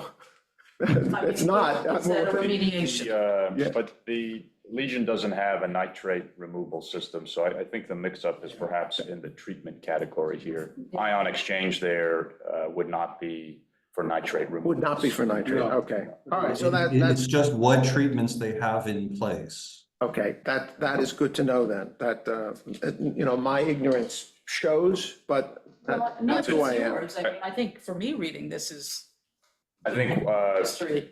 the treatment category, this column, is not unique treatments for the component that you have listed Okay. here. It's It's whatever they have. It's any treatment system that the facility has, and when isolated for, you have nitrates, ammonia, it perhaps reads across the column like. Yes, that's that the is way it works. Yes. Treatment for this, but that's not necessarily the case. Okay, all right, well, that's good news to know then. Does that make sense, what I just? Yes, it does. Okay, Well, no, not to me. So just let me. okay, so imagine, The treatment column, yeah, so it means that it doesn't mean what is in place there. it means what's in place there, but Oh, it does. Greg has isolated the columns here. This data set came with many other components, so nitrates, chlorides, magnesium, right? It was a ton of stuff, What was it, right? 150 items, something like Right, that? so now, once it's been reduced to this format and you see treatment and then you see nitrate next to it, you, I think, inherently think that Exactly. treatment is supposed to reduce nitrates, but the treatment is more of just a broad category of whatever's in that facility. Yeah. And the treatment may not be for Well, nitrates or Right, I get for it. these, magnesium or cobalt. that being said, for these 7 pairs, if you Yeah. will, 6 of them, the nitrate is higher than, so whatever that nitrate, whatever that ion exchange is doing, it seems to be triggering more nitrates. Doesn't make any sense, but No, that's confusing, yeah. it shouldn't be that way, and it happens a lot. Could it be that there are 2 measurement points? One is pre-treatment and the other is post-treatment? If it's the same date. If it's the If you look at the same, dates, say they take multiple tests typically. Yeah. I get 3 tests. Yeah, well, like for instance, the next line items 10 and 11, you have the treatment and the non-treatment, they're effectively the same. Right. The other thing that confuses me here is the less than sign for everything. You know, you would think that with numbers as precise as they're showing, you know, look at just, for instance, line item 10, you know, That's another thing I'll have to check. 6.6, but then this says it's less than 6 points. You know, so that I will have to take a look at that. I might have, seems unusual. it seems arbitrary. yes, no, well, the less than sign may be a mistake. It might be a mistake. The health department, they sent this, yeah, I have a copy of it. No. Okay, yeah. I would find it very helpful to see what everything, all of the components Yes, that is being looked at. it's a lot. Part of this. Yeah, this is a bit of a data management. Yeah. I see. Imagine each one of these, you know, for each line item for, Unbelievable. Well, be I some know, odd. because when I look at the analysis from SQUA, from the West Neck Water District, Yeah. we've got like 250 components, but Right. it's. Wait, did you use the spreadsheet that I had forwarded? Yes, you, that is or- correct. And did they send you a They separate sent me one? one, right, and that was all private. It was, there was not NCOM in the one that he sent me. I must have screwed up in my In your request. request, okay. Yeah, my Okay, request. So, because I don't have the This is data what you that, sent. I don't have the data that they sent you, so we should be consistent with which, you know, baseline Right, file okay. we're using. There's no non-coms in In what he yours. sent me. Okay. And because I presumably didn't ask for it. So is this useful in its form?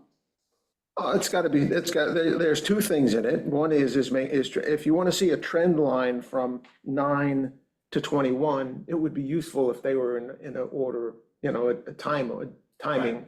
And I've done that already, so. And the less than is another question. That may be a mistake. Can I ask what the ammonia is measuring? Is that coliform? No. Ammonia is measuring- Nitrate. Ammonia. Ammonia. Yeah, earliest it's form of nitrogen. nitrate. It's what? So ammonia is an indicator of wastewater in the water because it's a precursor to nitrates and nitrites. Right. So when oxygen combines with the ammonia, it creates nitrates and nitrites. Right. Right. So So if It's there's. very raw sewage. We'll, That's what I thought.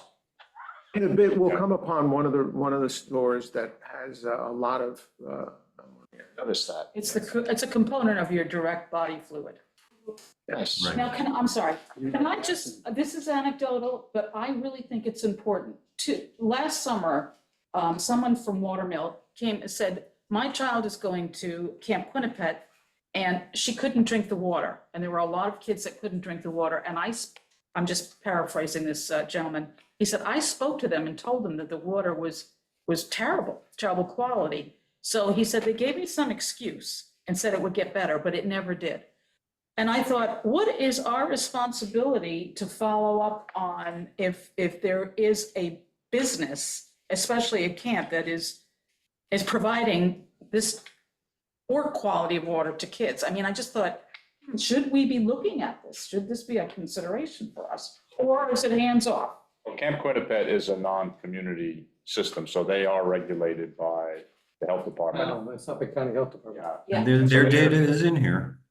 Yeah, they're actually listed here for See some. it right for some here. things, But so they're subject to direct regulation from the health department. In the future, I would say to this father, you need to call the Suffolk County Health Department to find out what's going on with the water there. I would say so, yeah. Yeah, I mean, just because they have access to. It was saltwater intrusion. It's Right, really- and that actually data is in distributed this a fluoride spreadsheet. list as well. Yes. So we have that as well, Yeah. And That I'll, makes sense when you figure high pumping in the summer when a bunch of kids are there. near the water. all right, So you can let see. Greg, if we could let Greg go a little bit further into the presentation, so we get a little bit more of an overview of what we have here. He's only going to be showing us a part of, he's started by making a selection and is only showing a part of the data, which is pretty robust. And he immediately begins to highlight things for us. And just getting a sort of an overview. We know we need to boil this data down more and more and ask the questions like, is the less sign correct or not? But let Greg go a little bit further in just presenting. We see one page here. We see some stuff that's he's broken things down beyond the 5 to 10 milligram range, from 5 to 7.5 and 7.5 to 10 and above, and color coded it. So we should just see what he's got there. Greg, if I could get you to continue. Well, there are more numbers here that are below.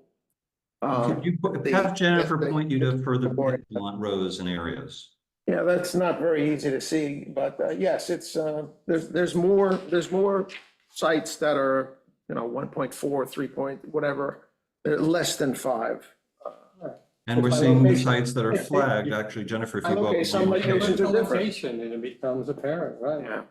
You begin to see things. If you look at this and you look at I believe it was 27 or 37 sites, but I pulled out how many unique sites they had, and and they're well distributed across the island, and we know these names, and we can see where we're hitting the greater than 10 milligram stuff and where we're hitting the stuff that's approaching 10 milligrams.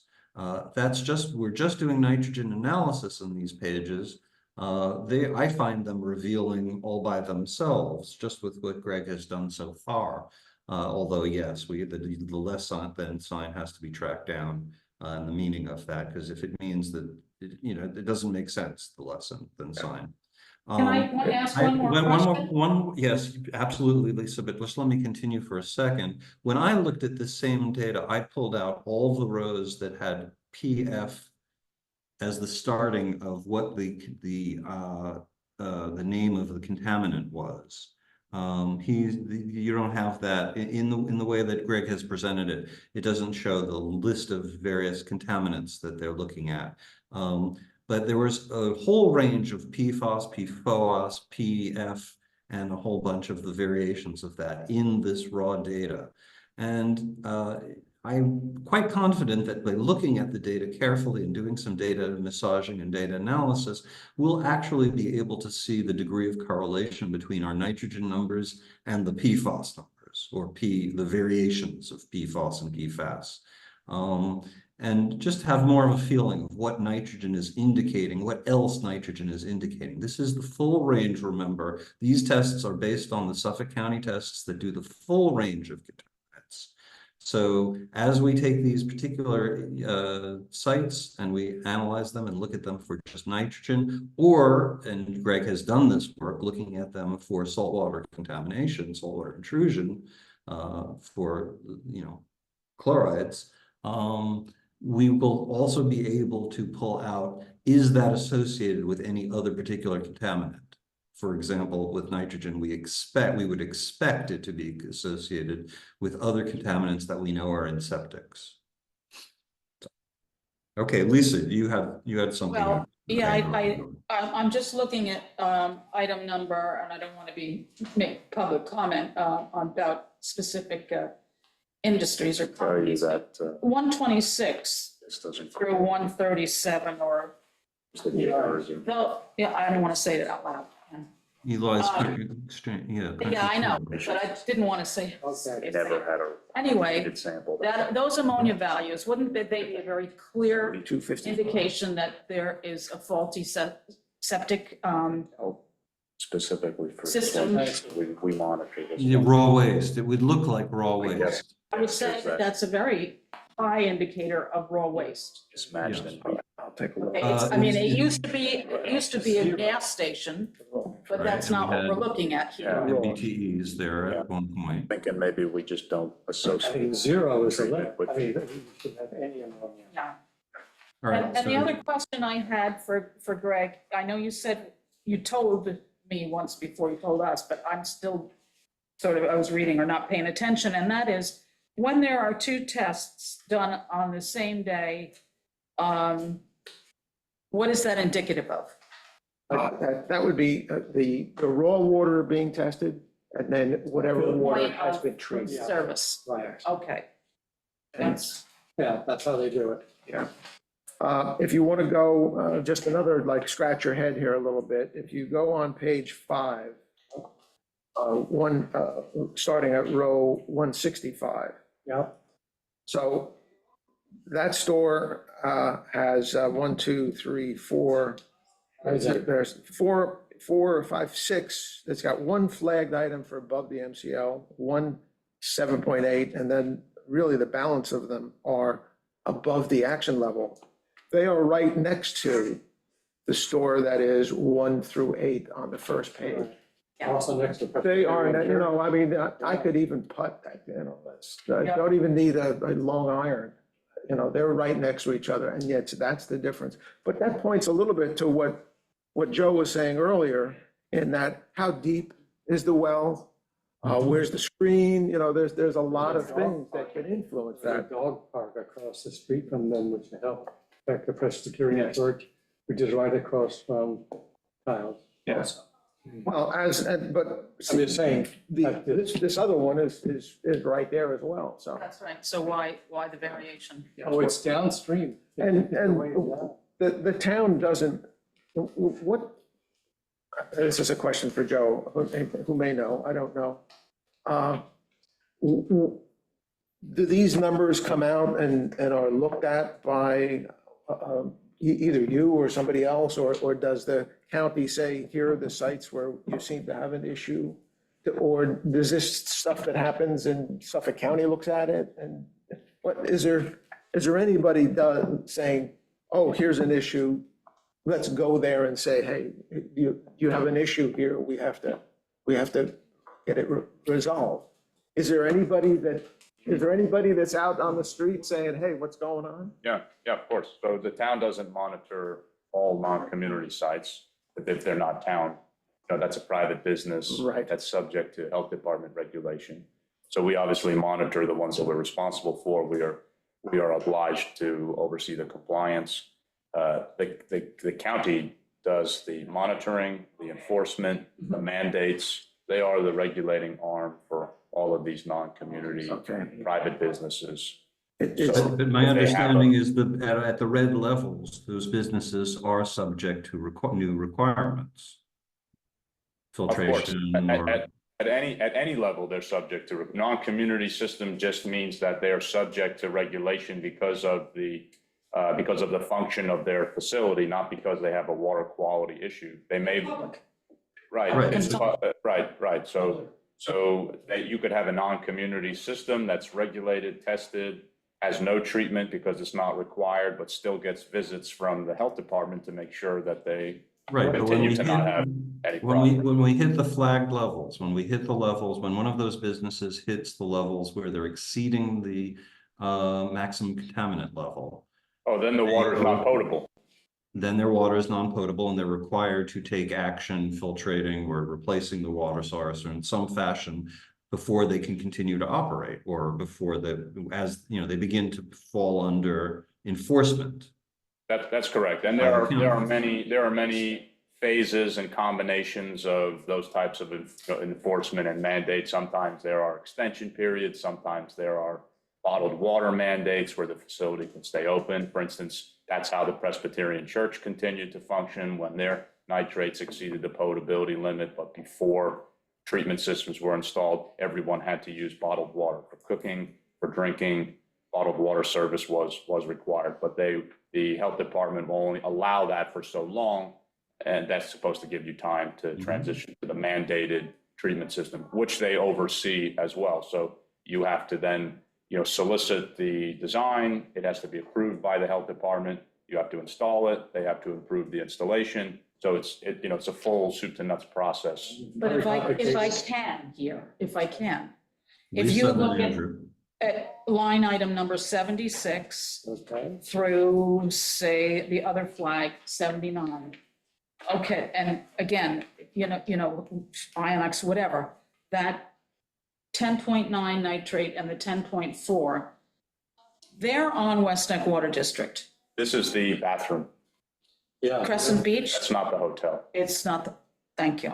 I saw those Because numbers and thought we the were never thought notified the about same it. thing, Lisa, yeah, but no, this is the town-owned Gotcha. well Okay. that has since been retired. And notice that West Neck Water District is also subject to these kinds of regulations. Oh, If they have an yeah. exceedance, they are required to do something. They're So- subject to more regulation regulation. because they are higher than non-community level, yeah. Joe, could you make comment on 264? Just seems like that.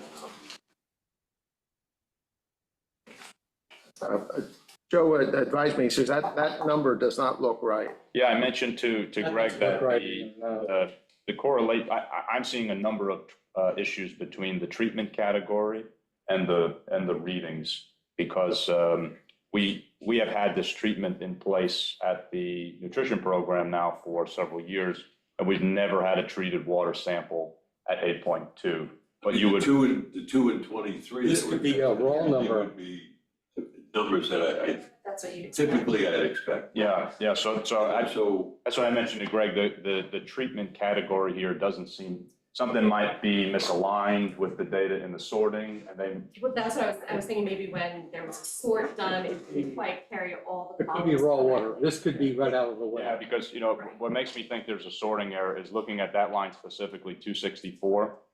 The treatment that's listed for the nutrition program is all different. Sometimes 3 lines up, it says sediment and pH neutralizer. 1 line down, it says pH. 1 line down, it says ion exchange. Well, that should be all the same. It should never change because it's the same system. So I suspect there was like what I would call a catastrophic sorting error.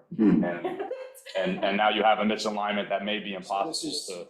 This is not really great. Oh, shoot, I'm just the piano player. Maybe, but those are indicators to me that something is whack. All right, So here what again, I did, I think we might as, I'll go and double check these sorting. I sent everybody the NCOM for salt. And I sent the 2 private salt and nitrates as well. So. Did you send this in with all of the constituents? I have the whole file. I'll say, we just received it about a week and a half ago. I'm not sure. I just like to look at it. Oh, it's worth it. It's worth taking a look at. And I I find it too have been fascinating. doing data analysis on it This is myself. excellent. It's big. I'm sure it is, yeah. Right, you kind of need some tools to chew on it, and I too have been doing some data analysis work. I think that Greg has, really been our go-to guy for a lot of that work, and this is preliminaries. I wanted you guys to begin to become aware that we have our hands on this. And it really does give us a whole range of really interesting data points. So we will come back to, this work. This is work that has just begun. Jessica, if you could give us the screen back so that we can, I have a question for Joe. In your opinion, recognizes this is opinion, if you don't want to give it, that's fine. On a scale of 1 to 10, how consistent and effective is the enforcement from the county health department on these private well owners?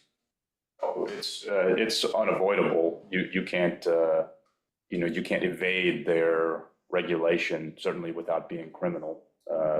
They're quite robust, and the time scale on these is perhaps something that the public doesn't quite understand. Like, is a quarterly test enough? Is it once annual test enough? They're certainly very rigorous with this, and their mandates come from just other layers of government above them. So Suffolk County is the local arm of what's originating from the state level, and the state is then building on federal mandates. And so, they are just our face-to-face counterparts on this. But for instance, they're not necessarily developing a lot of these policies. Many of them are coming through them from above, and some of them are their own, but they are always, So the likelihood that some commercial establishment who is failing an MCL is kind of floating along below the radar is low. Very low, yeah. Okay, fine. I mean, without, However, you this know, is similar to without the a kind of deliberate testing we would effort. have if we Okay, did broad thanks. spectrum testing of all the residents in a given community, because it would be similar kinds of information. But of course, that is not done and there is no enforcement and it's the homeowner's responsibility. So that's the situation that we face and we're trying to a degree mitigate. It's 4 o'clock. I don't want to keep us going on too long. Sean had wanted to make a comment on the new business. Sean, are you still there? Yeah, can you hear me? Yeah. Yep. So I'll be relatively quick. But one, quickly circling back to be responsive to a comments about Silver Beach and water testing. We are definitely not just waiting on the town. Our annual meetings coming up. Good. We're going to be handing out the applications for water testing and encouraging people. Yeah. And we just believe that the town would make it broader participation, and we would still encourage people to pay for it themselves where possible. So that's one. Two, I think Andrew's points are great. I think the work this committee is doing is fabulous. I'm always impressed with the dedication. I think taking the center town stuff to the next level. It's a next level of education. You've empowered them with basic information, the next level of information of possibilities and, you know, where that goes, I think would be very informative for them, including, quite honestly, you know, is it $10,000 typically to hook up to a public water supply and you're likely to pay $300 a month, even without scoping out a actual solution? Letting them know that those are kinds of numbers you'd wind up paying. I think you may find out that if you build it, they're not going to come anyway. So, you know, but kind of. I'm not sure that the information numbers out that there. you just quoted were quite, you know, what the Yeah, numbers are. I mean, I'm but- just making them up, but I think that, like, you know, having that tangible conversation would bring the whole conversation to a different level. Lastly, what my main point was, I addressed this committee like could be 6 months, a year ago or so with respect to the comprehensive plan. I took a quick look at what the recent draft that was sent around. It didn't look to me like it really changed substantially or took any of my comments. I have a particular sensibility that maybe none of yours, but I do think that I would encourage you to look at it the way the comprehensive plan begins the discussion on water. I still think that it's saying things like sufficient water, abundance of water, things like that, without sufficiently, you know, caveating and characterizing that that is not really, that's the case at like 10,000 feet. When you come down, that's really not the case because it's a diverse island. The structure of the aquifer is different. The access to water is different and all of that. So I think it does a great injustice to setting the tone. And I would think that this committee would be highly sensitive to how you set that tone. So I'd ask you to just take a look at it. And if it does challenge your sensibility as well, that you kind of work to help make sure that it sets the right tone for the rest of its discussion. Thank you very much, Sean. That's well taken. And I would very much second the issue of properly caveating. We know certain things, we think we know certain things, we have certain kinds of information, but Sean is absolutely right. When you come down from the 10,000 foot level, you know, one, past is not a predictor of the future, and two, in very specific areas, the fact that we have plenty of water in the center doesn't really matter. So we have to be very, very clear in the language of caveats and also clear in our recommendations to word it for wording changes as comprehensive plan tries to near. It may be, Andrew, that we have your philosophy. It might be in that document. It might be in the comprehensive plan. It says the town. It's a great document. Yeah,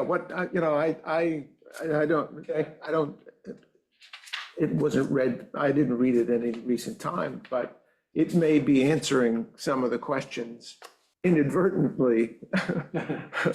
You know, so it might say, this is what we live by, and then the other people may look at it and say, well, no, that's not what we wanted to live by. Great literature has a long life. So I'm going to go back to it. Yeah, well, the Surface. comprehensive surface and water management plan really is something that we should all be rereading and coming back to and ask ourselves, how are we with that material? And we can bring that into our next session. We can't, however, continue onward till 4:30, 5 o'clock. No, I have to go. So, can I think we did good work here, and it takes time, and I think we'll continue to take time. I hope to see as many of you as possible on Thursday. Can I get a motion to adjourn? All right, and a second, and all in favor, and we are out of here, and then we can just chat as we can want, as we're exiting stage left. So Andrew, the questions that we had, that we